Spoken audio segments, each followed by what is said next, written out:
special Christmas release. We're going to be talking a bit about the Lost World novel. Now, no, I won't get that yet. I'm Brad. I'm Dave. And at this point, we haven't reread the novel yet, but we are about to. So we wanted to just sit down and discuss some of the things we remember from the novel, some things we want to revisit from the novel, and yeah, we're going to probably break it down into three or four different episodes over the next few weeks of just different aspects through the reread of the novel. David, I suppose one of the first things is, did you read the novel first, or did you read Jurassic Park first? I read the first novel first, but I saw both movies already, Yeah. so... Yep, I'd seen the same, read both novels, Jurassic Park first, but I'd read the novels before the film had come out. So there's a lot of expectations there for the film, which, as a lot of fans will detest, is sort of a good thing and bad thing about The Lost World, just how much it steers away from that novel. But I just sort of setting up the second island and exploring so much more of it. The lab, the worker village, even stuff like the river, and the dinosaur graveyard. Just wanted to reread and sort of getting more of that, where it's only brief shots in the film. Something that I really loved about the second novel was the sense of of mystery that we had, especially concerning where InGen was, what they were doing with the island.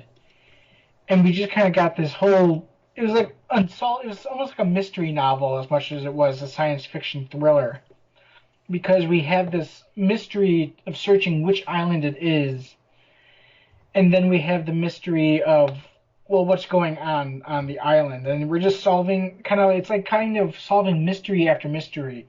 What is InGen doing on the island? Why are the animals acting like this? What's going on with the animals? Why are they dying young? All that kind of stuff, and it's really interesting from the novel,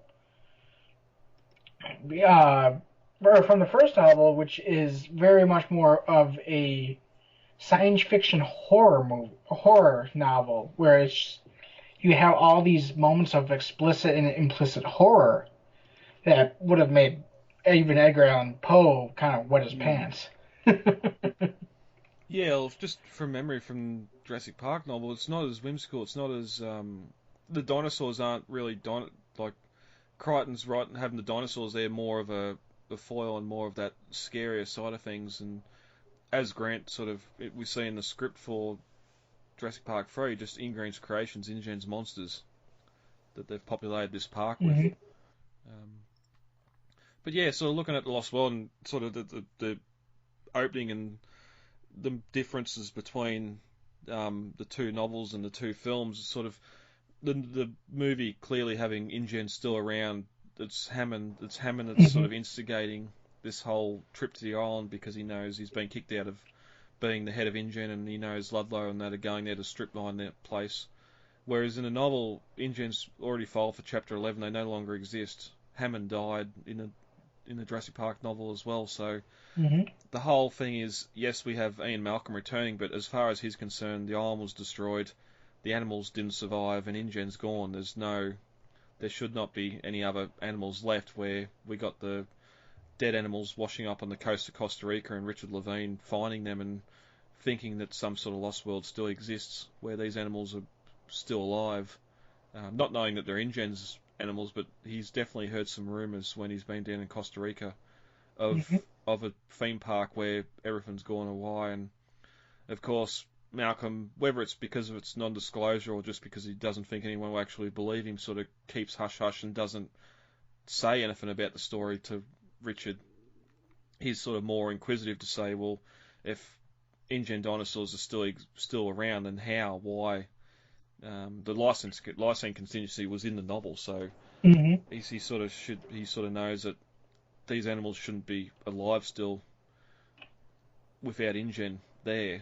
And that's why when we get to the start, we've got to find which island it is, because he doesn't know.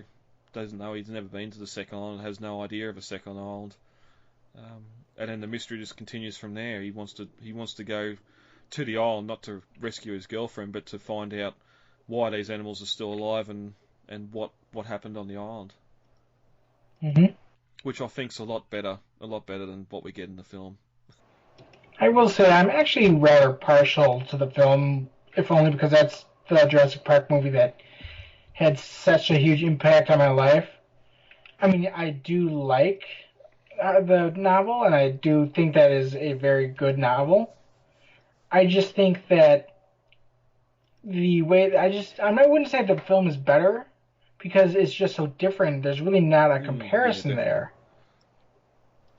But in a way, I do feel like that the film's sense of adventure would be a good word, is better than in the novel.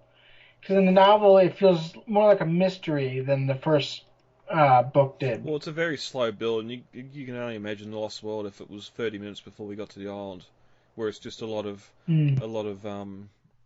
Eddie's workshop or Fallen Field Systems, back and forth to the apartment, Dodgson being back and doing the whole spiel there with Biosyn. And I will say that I do like the movie. I